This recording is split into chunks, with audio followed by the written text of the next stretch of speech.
In today's video, I'm going to teach you how to use Krea AI Scene Transfer to edit your photos. Scene Transfer is a powerful way to blend the mood, lighting, and color palette of one image into another without losing the core subject of your photo. To follow along, you'll want two images ready, your main photo you want to enhance, and a reference image whose look you want to borrow. Start by opening your browser and heading to the Krea website. On the home page, click Login. Choose Continue with Google, then select your Google account and complete the sign-in.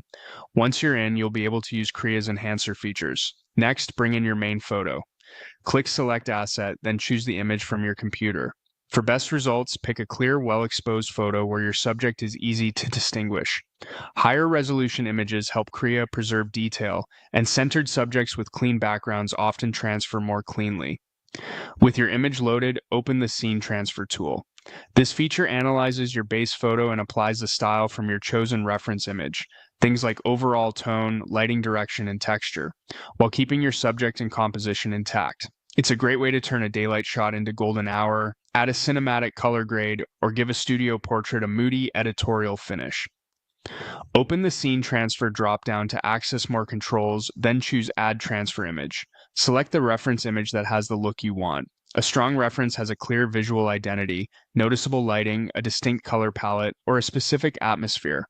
Try to match perspective and general scene type when possible. For example, use an outdoor sunset scene to influence another outdoor photo. Avoid very busy references that might confuse the style match.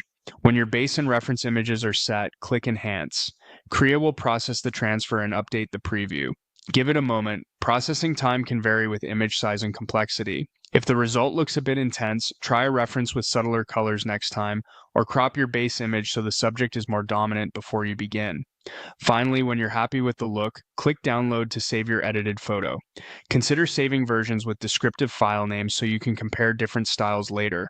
That's the full workflow. Log in, load your image, pick Scene Transfer, add a reference, enhance, and download. With a few thoughtful reference choices, you'll quickly turn ordinary shots into striking, stylized images.